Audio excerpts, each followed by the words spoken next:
bem-vindos a mais uma edição do Abrad Convida, uma iniciativa do Estudo Abrad para aproximar ainda mais as nossas associadas de temas relevantes do setor elétrico. Hoje nós vamos receber a Abrad, que irá trazer um pouco mais sobre a sua avaliação do setor elétrico energético do SIM. Para enriquecer esse debate, o nosso presidente Madureira e o nosso diretor regulatório, Ricardo Brandão, irão fazer parte desse debate. Um bom evento para todos nós. Madureira. Bom, boa tarde a todos. Nós estamos dando sequência a essa série de eventos que tem sido de muita importância para a Abrad e para os seus associados. E hoje eu tenho um prazer especial. Além do tema ser altamente relevante, ele vai ser proferido por um grande amigo, que é o Flávio Neiva. Nós somos colegas de CEMIG há muito tempo atrás, além de tudo, somos os dois, temos uma coisa importante em comum, que somos cruzeirenses, nesse momento difícil, mas nós continuamos sendo cruzeirenses, e é um prazer muito grande estar recebendo aqui o Flávio, que, sem dúvida nenhuma, vai trazer para a gente uma visão muito grande. Assim como o Leandro, que é o coordenador do GITOP, da Abrad, e que terá a capacidade de uma maneira bastante transparente, trazer aqui para os nossos associados qual é a visão que existe hoje da principal associação na área de geração em relação ao momento que nós estamos tendo dessa escassez hídrica. Então, aqui não é nenhum exercício de futurologia, mas, sem dúvida nenhuma, trazer uma realidade de onde nós estamos vivendo. Para esse momento em que as distribuidoras se inserem de forma importante nos mecanismos para minimizar os efeitos dessa crise hídrica, naquilo que nos compete, nós estamos atuando na questão relacionada à resposta da demanda, estamos atuando em programas que visam fazer com que exista uma redução incentivada do consumo em atendimento a uma resolução da CREG, mas esse é o nosso papel. Mas nós queremos aqui que todos possam ter uma visão de para onde existe a expectativa de nós estamos caminhando. Então, sem mais, e eu só relembrando o que a Cid falou, aqueles que tiverem pergunta, por favor, encaminhem a pergunta que a gente vai estar endereçando aqui nessa conversa que a gente vai estar tendo aqui, um bate-papo entre pessoas que têm um objetivo comum, que é o bem do setor elétrico, que é o atendimento à sociedade brasileira, e eu fico muito feliz de poder ter a Abrad aqui conosco. Então, por favor, Flávio. Bom, Marcos, é uma emoção e um prazer muito grande participar aqui desse evento que você gentilmente nos convidou, e o prazer e a emoção são duplos. Primeiro, porque nós temos 3 associações que têm ativos no Brasil, setor elétrico, G, T e D.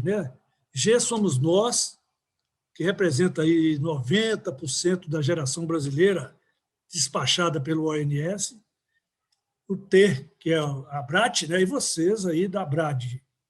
Então, por muito tempo, nós tivemos muita interação, desde a época do racionamento de 2001 e por esses longos anos até hoje. E a gente convive com a Abrad no FASE e também em outras situações, aí, eventos onde nós nos aproximamos bastante. Nós vamos dividir aqui a apresentação, Marcos, em uma parte conceitual, esclarecedora do que nós estamos vivendo hoje, as razões que nos levaram até aqui, e, em seguida, o Leandro vai nos apresentar uma evolução que não pode ser concorrente com a projeção, a prospecção do ONS, que é oficial, mas é uma projeção que a gente tem para as geradoras que a gente compartilha aqui. Estamos abertos a qualquer pergunta que, se a gente conseguir responder aqui, é com muito prazer. E eu peço, então, ao Ricardo, que inicie aqui a minha apresentação. Eu não sei se o Leandro escutou o Marcos falando. Leandro, você depois terá. Nós somos 50 minutos divididos entre nós dois aqui. Então, eu vou começar aqui. Bom, pode maximizar. Bom, então é o seguinte, nós, como eu disse, nós vamos dividir essa apresentação, a parte conceitual, que eu já inicio de pronto. Por favor, a próxima. A ressalva é importante, pessoal. A apresentação da Abrage nessa reunião será uma avaliação atual do atendimento à carga do Sistema Interligado Nacional para 2021 e 2022, configurando-se apenas em uma estimativa da situação energética, e não uma previsão, que é de responsabilidade do ONS. Então, nós temos que ter isso em mente. E, a partir dessa afirmação, a gente tem toda a liberdade de fazer prospecção, perguntas, inferências, tudo que vocês quiserem. Próximo. Bom, as considerações iniciais que eu faria aqui, primeiro, a evolução das energias naturais afluentes do Sudeste e Centro-Oeste, na estiagem, entre abril e outubro, ela é fortemente determinística, principalmente em situações de escassez. Isso quer dizer o seguinte, isso significa que a evolução esperada do nível do reservatório equivalente do Sudeste e Centro-Oeste nesse período é bastante previsível, essa evolução. E eventuais desvios acontecem essencialmente pelo comportamento dos subsistemas vizinhos, seja na produção eólica, seja pelo despacho hidrotérmico deles e pela hidrologia deles, dos vizinhos, porque aqui a gente já conhece. Os baixíssimos níveis atuais dos reservatórios do Sudeste e Centro-Oeste, os quais, quando cheios, representam 70% do SIM, é muita coisa, indicam duas sérias ameaças. A primeira ameaça é o risco de esgotamento das reservas energéticas, que estamos caminhando nesse sentido, esse esgotamento no fim da estiagem ou até mesmo antes, tornando o controle hidráulico de cascatas e o suprimento geral de energia ao país extremamente difíceis. Esse controle hidráulico da cascata é a concatenação do que uma usina solta com que a outra precisa receber. Muitas vezes, nessa situação, a usina precisa receber X e a de cima, e a montante não consegue enviar. Isso é a falta da concatenação que eu estou dizendo. E a segunda ameaça é a possibilidade de insuficiência de potência para atender a demanda máxima no final da estiagem e no início do verão. Isso é uma ameaça já conhecida, ela é mais palpável, mais provável, que o governo está até se mobilizando para fazer frente a ela. Próximo. Então, nós publicamos um artigo que as afirmações conceituais dele são muito pertinentes até hoje. A crise energética. Esse é um problema real para o desempenho da situação econômica do Brasil, mas não tem uma solução na economia. É um problema para a situação econômica, mas na economia você não encontra solução.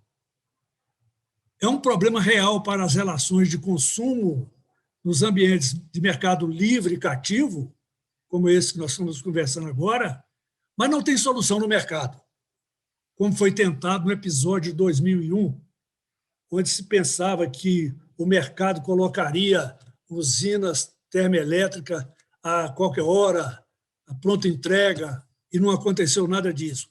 Finalmente, é um gravíssimo problema para os consumidores, mas não encontra solução nos modelos operacionais e nem na matemática. A solução desse problema, que nós vamos descrever aqui hoje, ela está, e há mais de um século esteve, na engenharia de planejamento da operação de sistemas eletroenergéticos, e que não consegue exercer essa função tão facilmente quanto poderia parecer. Próximo, por favor. Nível de armazenamento e segurança. Atualmente, os procedimentos operativos aprovados, refletidos nos modelos simuladores atuais, incorporam uma função de formação de preços de energia, de liquidação no mercado de curto prazo e custos da operação que retroalimentam a decisão do despacho térmico.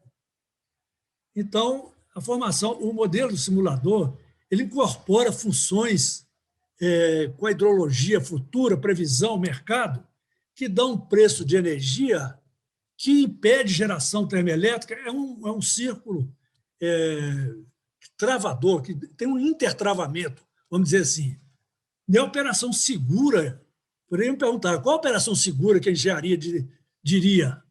A operação segura ditada pela engenharia de planejamento energético seria, de forma muito simplista, a de se garantir um nível de armazenamento seguro no final de novembro de cada ano, nível de espera para entrar no período chuvoso. Para isso, a geração térmica complementar seria facilmente identificada para iniciar em abril, maio, também de cada ano, tendo em vista que a evolução é extremamente determinística. Se é determinística, eu sei o que eu devo fazer a partir de abril. O ano passado, teve uma discussão há pouco na Câmara dos Deputados, dizendo que alguns argumentavam que atrasou muito a decisão de térmica no ano 2020. E o governo afirma que não atrasou, que não foi possível. A nossa afirmação aqui hoje é que nós temos que ter um nível mínimo de geração térmica para proteger um nível de armazenamento de segurança no fim do ano. Próximo, por favor. Aqui nós temos a evolução dos últimos 20 anos no fim do período seco, no fim do período úmido, fim do período seco, fim do período úmido. Há uma curiosidade aqui, nos primeiros 10 anos, o reservatório sempre encheu, 87, 88, 89, e nunca esvaziou totalmente. Chegava no mínimo aí a 42, mas chegou até a 60, 49, então nunca esgotou. A partir dos últimos 10 anos, do 2011 para cá, parece que tem uma crise hídrica eterna, o que é um engano. Não tem uma crise hídrica eterna. E nós vamos explicar por que aconteceu isso, né? E, na verdade, antecipando aqui, tinha uma fração do mercado distribuidor, através das declarações das distribuidoras, que foram leiloadas termoelétricas para esse mercado. Mas foi usado um mecanismo que possibilitou a viabilidade de usinas a diesel, a óleo combustível, porque houve um mecanismo ICB, aquele índice que a gente conhece, né, de COP/SEC, que viabilizou o ingresso dessas usinas. Acontece que esse ingresso ela só tem esse custo se estiver parada. Se ela gerar, uma usina diesel, por exemplo, se gerar, é acima de R$900. Então, como vai permitir que ela gere? Então, há um impedimento, uma aversão a que essas térmicas gerem. Mas e o mercado delas? Quem atende? Hidrelétrica. Aí você afunda o reservatório. Afundou o reservatório, vem a conversa que tem uma crise e que as térmicas têm que começar a gerar para socorrer a hidrelétrica. Isso é falácia. A térmica não está socorrendo a hidrelétrica. Na verdade, a hidrelétrica, nesse momento aí do 15,8, por exemplo, ali, a hidrelétrica tem que parar de ajudar a térmica. Esse que é o ponto. Ela não tem que ser socorrida, né? O próximo aí, por favor. Aqui, eu tomei os últimos 8 anos, viu, senhores? Eu tomei os últimos 8 anos e coloquei aqui. E eu vou simular a geração de abril a novembro de 2.000 megawatts, como está escrito aí no título. Qual é o aumento de energia armazenada pela hipotética geração adicional de apenas 2.000 megawatts médios em termoelétrica a partir de abril e terminando em novembro. Novembro desliga, abril liga. Novembro desliga, abril liga. Na verdade, olha o que vai acontecer. Por favor, a próxima. Há uma recuperação extraordinária do nível. e com a geração de 2.000 megawatts médios, e não 20.000 megawatts médios, como hoje. Então, esse é um ponto que não é visto. Mas quem é que deixa gerar o amarelo? Ninguém. Há uma versão de toda a natureza para se gerar esse amarelo, seja dos consumidores, seja da sociedade, seja do Congresso, seja da própria geradora hidrelétrica, seja dos distribuidores, seja de toda a natureza, não, ambiental, tudo conspira para não gerar térmica. Dá nisso. Né? Próximo, por favor. É importante ressaltar que o parque termoelétrico não foi construído para socorrer usina hidrelétrica. Ele foi construído e contratado em leilões de energia para atender sua parcela de carga. E não há como socorrer, mesmo porque a hidrelétrica com seu mercado não precisa de socorro de ninguém, porque ela foi projetada para enfrentar o pior período crítico da história hidrológica do Brasil. E se ela foi projetada, só pode, se você sobreutilizar, ela não aguenta. Próximo. O custo da antecipação de geração termoelétrica. O custo extra para essa providência, em relação ao preconizado pela opção advinda dos modelos, seria bastante elevado. Mas, então, a saída tem sido sempre correr-se um pouco de risco para desonerar a operação. Vou repetir. O que tem se optado? Correr um pouco de risco, como correu agora, para baratear, para desonerar a operação. O curioso é, esse que é o fato curioso, que eu gostaria que os senhores percebessem. O curioso é que, mesmo não se suportando o custo do seguro, que é a geração térmica moderada a partir de abril e maio, esse é o seguro, como nós vimos na figura anterior. Se não dá para suportar isso, como suportar o custo do sinistro, que é a geração total na base por mais de um ano, e certamente nós vamos chegar em meados do ano que vem, ou talvez o ano que vem inteiro, gerando a plena carga. Há uma inconsistência de origem nisso, né? E o despacho de térmicas em valores mais baixos, por longo período, fica muito menos oneroso do que gerar o dobro desse valor, por exemplo, pela metade do tempo, embora a mesma produção energética. Fica parecendo aqui que eu estou defendendo que se gere térmica. Não, estou defendendo para que a térmica gere aquilo que ela, para o qual ela foi construída, que aí protege um nível de armazenamento que dá segurança a todo mundo. E aí tem um custo do seguro, vamos dizer assim. Próximo. A eterna crise hídrica. Né? Essa operação atual tem levado ao esgotamento anual sistemático dos reservatórios, das usinas interligadas, na medida em que o custo marginal de operação, calculados à época das necessidades, em abril ou maio, se você calcular o custo marginal em abril, você não despacha nenhuma térmica a gás, porque fica fora do mérito. Então, são sistematicamente inferiores ao CVU, o custo marginal. E aí elas vão ficar paradas e assim permanecerão até o esgotamento do nível. Né? Quando, então, para surpresa de muitos, o CMO aí supera o CVU. Aí vamos gerar térmica. Mas aí já é tarde. Né? Essa é a eterna crise hídrica. Nós preferimos, na Abrage, chamar essa crise agora de crise energética, embora seja uma crise de baixa hidraulicidade. Né? Próximo. Olha, aqui nós vamos mostrar uma demonstração, aqui, uma alegoria, mas embora não seja um esquemático, isso é dado real, do dia 7 de maio desse ano, a curva de carga de 0 às 24 horas que o sistema interligado tem.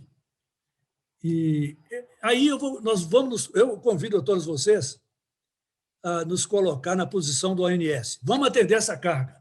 Ela foi prevista, ela é conhecida, que vai acontecer. Como que nós vamos atender?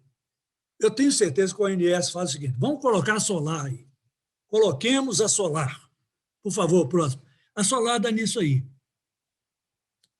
Né? De 5 horas, de 6 horas da manhã em diante, ela tem esse valor aí, em torno de 800 mil megawatts. Depois eu vou com o próximo, com a eólica. Eu vou com a eólica, já atinjo 10 mil megawatts, aí nesse dia. Depois eu venho com a qual? Próximo, com a nuclear. Com a nuclear. Então, essa grande diferença aí que tem entre o amarelo e aqueles 80 mil megawatts é hidrotérmico.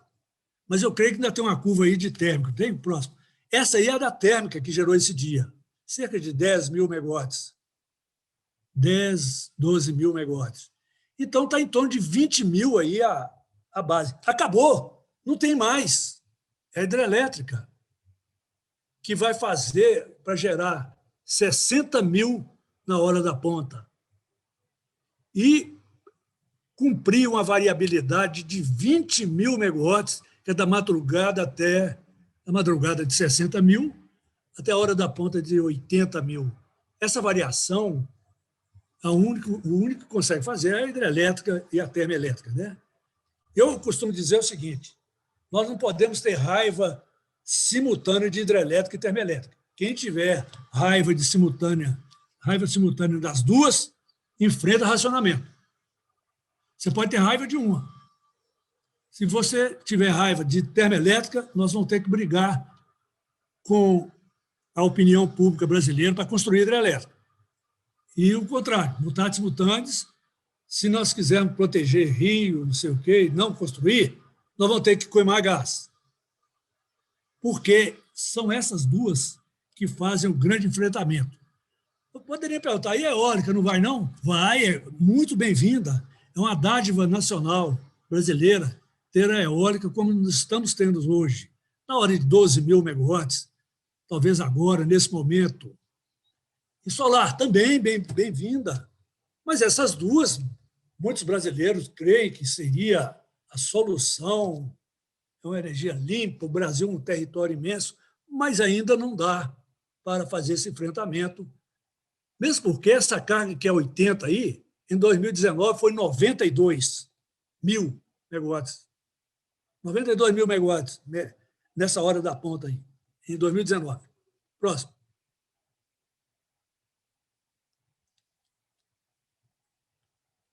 Bom, essa lei vai quebrar todos os paradigmas que incomodavam a expansão e a operação do setor elétrico em termos de geração. A Lei 14.182 estabeleceu diretrizes para alteração nas premissas do planejamento da operação energética e deverão reduzir a sua vulnerabilidade do sistema, né, do SIM, e afetarão o preço do mercado de curto prazo, afetarão os espaços de geração térmica e afetarão os usos múltiplos. O que a lei diz aí? 3 dispositivos. Manda o Poder Executivo, determina, obriga a recuperar o nível em 10 anos. Então, eu não vejo como recuperar nível em 10 anos sem gerar termoelétrica para valer a cada ano. Porque muitos dizem que o reservatório brasileiro agora é anual. Não é? Muitos dizem. Ele continua plurianual. Acontece que está fazendo ele descer de elevador e chegar no zero, só que para subir não tem elevador, é escada. Aí ele é plurianual. Então tem que recuperar em 10 anos. Uma curva guia anual, nesse inciso 4º do artigo 30, tem que ter uma curva guia anual. Não pode ficar livre. Os modelos levaram ao esgotamento porque estava livre.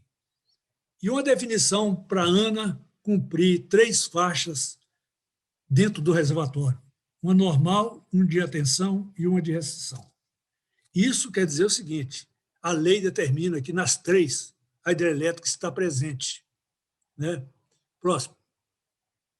Eu estou terminando já? Terminei. Oi, boa tarde. Então, pessoal, agradeço aí a oportunidade e o convite. Então, vamos fazer aí a apresentação da situação energética do Sistema Interligado Nacional, né? Essa apresentação aqui é corriqueira na Abrage, né? Então, começando aqui já, vamos trazer aqui uma figurinha cuja fonte é o ONS, ele sempre apresenta isso nos programas mensais da operação, né? Aqui mostra a precipitação acumulada, tá? Em milímetros para diversas bacias aqui, né? Em diversos subsistemas do Sistema Interligado Nacional, né? Então, por exemplo, tem bacias aqui do norte, do nordeste, do sudeste, do sul, né? Então, pelo Brasil inteiro, a gente consegue ver que existe um déficit de precipitação acumulado. Por exemplo, aqui em relação ao bacia do Tocantins aqui, né? A gente tem a linha tracejada, essa linha ela mostra a precipitação média, tá? Acumulada, certo? E a linha contínua mostra o verificado. A diferença entre as duas é exatamente o déficit em relação à média para essa bacia, computado desde outubro de 2020, tá? Então, a gente pode perceber que para todas essas bacias, a gente tem um significativo déficit em relação à média, certo? E essa figura aqui, ela pode parecer muito estranha para quem não está acostumado com esse tipo de gráfico, mas ele traz uma informação bastante importante, é que ele traz o acumulado de precipitação. Então, é basicamente o seguinte, se eventualmente um determinado mês a gente ficou abaixo da média, mas um outro a gente ficou mais próximo à média ou até acima da média, né?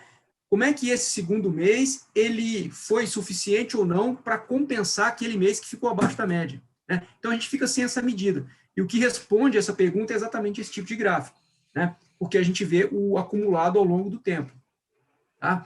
Então, a mensagem que tudo isso aqui mostra é que no Sistema Interligado Nacional, a gente vem verificando déficits significativos em precipitação acumulada, tá? Desde outubro de 2020, né? Então, desde o início do período chuvoso do ano passado, né? E mais ainda, o grande problema com isso aqui é que, além da gente verificar vazões atualmente, né, que nós já estamos aí, como o Flávio falou, no período seco ali das regiões sudeste, centro-oeste, norte e nordeste, o grande problema aqui é que, além da vazão na calha do rio estar baixa, o lençol também ele tem armazenamento subterrâneo bem baixo, né? Isso faz com que, com certeza, para os próximos meses, até o início do próximo período chuvoso, a gente continue tendo vazões bem baixas. É aquela parte determinística lá que o Flávio já comentou, né? E é determinístico para baixo. Esse aqui é o ponto delicado aqui da nossa situação, tá? Então, nesse período que nós temos agora, como eu já vou mostrar, a única incerteza que a gente tem para o sistema é o sul, né? Então, o grande problema aqui que a gente passa é que o sul também está apresentando como a gente vê aqui nas bacias do Uruguai e do Iguaçu, né? Um déficit de precipitação acumulada, tá? Desde o ano passado, certo? O Iguaçu, ele se aproximou da média aqui em fevereiro ali de 2021, mas desde então a gente não verificou nenhuma entrada de cheia significativa na bacia do Iguaçu, nem nas demais aqui do sul, tá? Então, o grande problema aqui que agravou muito a situação do Sistema Interligado Nacional foi essa falta de resposta do sul a partir de maio, né? Que é quando naturalmente começam a entrar as frentes frias, né? Aqui na região, aqui eu estou falando de Curitiba, então aqui a gente começa a sentir, vem a chuva e depois esfria muito, né? Coisa que não aconteceu, só esfriou esse ano, né?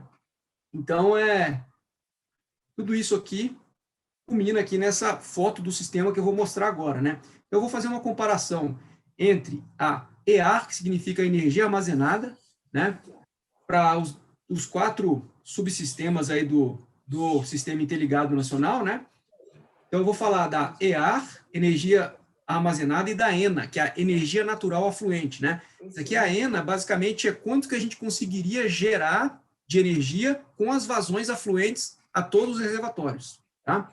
Então, o EAR, obviamente, a gente mede em relação à capacidade total de armazenamento do subsistema, e a ENA em relação a MLT. Então, são 2 valores, né, percentuais, né? Então, em 2020, a região norte, né, ela tinha 64% de energia armazenada, agora em 21, 68,2%, levemente melhor, né?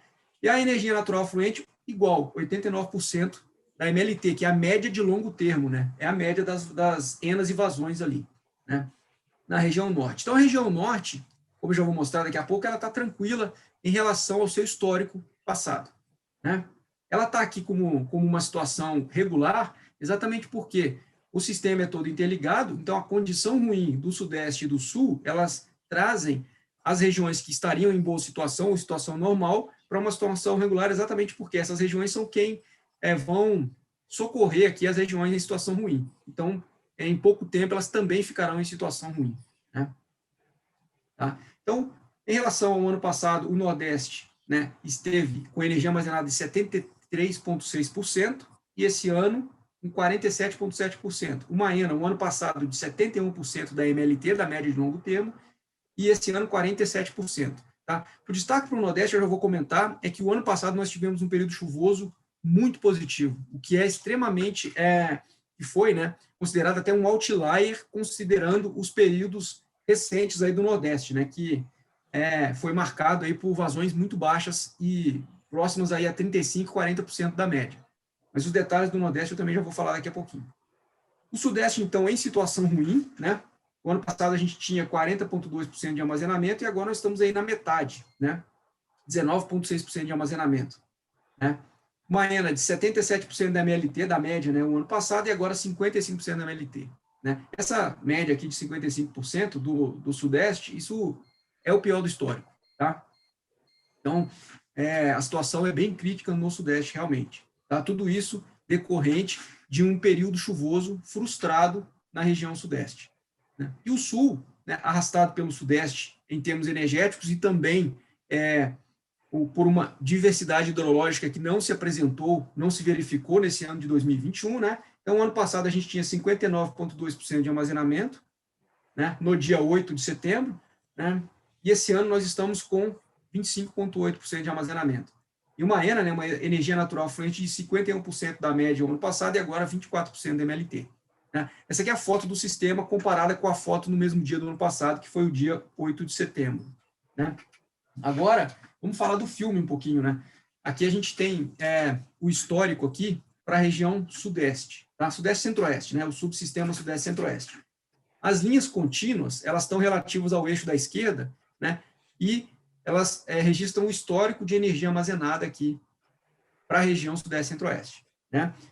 Isso, a vermelha relativa a 2021, a marrom relativa a 2020 e a verde é a média dos anos anteriores a 2020, ou seja, de 2016 a 2019, né?